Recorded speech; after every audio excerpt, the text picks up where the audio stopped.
Maliban nga po mga idol sa pag-resign ng Miami Heat ng kanilang mga players na sina Kevin Love at Thomas Bryant at ang pagpapaperma nila kay Alec Burks, wala pa rin naman silang nagagawang malaking move either sa free agency o trade market. Sa katunayan, nawalan pa sila ng isang mahalagang key player na si Delon Wright na pumirma sa Milwaukee Bucks, at ang mahirap pa dyan na nanatili pa rin namang free agent sina Caleb Martin at Haywood Highsmith. Pero sa kabila niyan, hindi pa rin naman dito nag-aalala ang front office ng Miami, gayong susubukan pa nga nilang pabalikin sa lineup ang mga ito. Isa pa, may ilang trades pa rin naman silang balak gawin sa mga susunod na araw, katulad ng posibleng pagkuha nila kay DeMar DeRozan. Yes mga idol, simula nga po nang pumasok na sa second apron ng Los Angeles Lakers ay ang Miami Heat na ang naging front runner sa pagkuha kay DeRozan ngayong off-season. And speaking of Lakers, medyo tagilid na nga talaga ang kanilang kalagayan ngayon simula nang magkaroon sila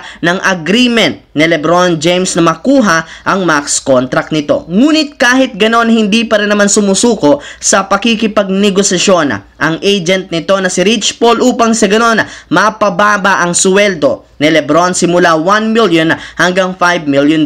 Kung sakali man nga pong maging matagumpay dito, magkakaroon sila ng flexibility sa cap space para makagawa ng trade, kagaya na lamang pagkuha kay DeMar DeRozan sa isang sign and trade deal. Yes mga idol, hindi pa sila dito mahihirapan na makuha ito ngayong off-season, gayong posible nga pong i-offer o ibigay na lamang nila sa Chicago Bulls si Rui Hachimura o di kaya ilang future second round pick. Mas makakatipid nga talaga ang Lakers kapag tinanggap ni LeBron ang kanyang pay cut hanggat hindi pa niya opisyal na pinipirmahan ang kanyang bagong kontrata. Sa kabilang banda, syempre sa pagkatalo nga po ng Gilas Pilipinas sa kanilang game kagabi kontra sa Georgia, tuluyan pa rin naman silang aabante sa semifinal since naiwasan nila dito na matambakan ng 18 points.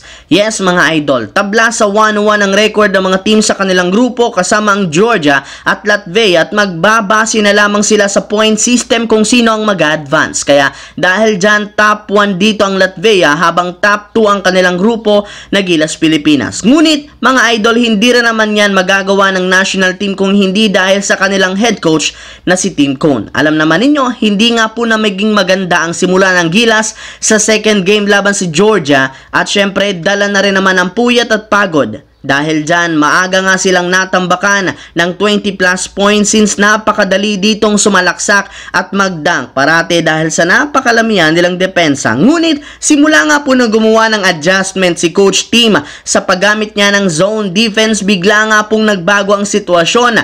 Dahil dyan, nagawa nga po nilang makadikit muli ang score hanggang sa pagtatapos ng laban. Hindi na nga kayo dapat pang magtaka bakit maraming pumupuri ngayon sa kakayahan ni Coach Tim Cone, gayong ibang klase nga ang talino at abilidad nito, lalo pat literal binago nito ang sistema at mindset ng buong team. Ang videong ito ay hatid sa inyo ng 1xBet. Suportahan at manalo sa inyong paboritong kupunan. Maaaring makakuha up to 12,000 cash bonus sa inyong first deposit gamit ang aking promo code. Pag tama prediction mo, panalo ka. Pindutin lamang ang link sa comment section at mag-register gamit ang inyong GCash account para makapag-cash in at cash out. Isang paalala, tumaya ng responsable.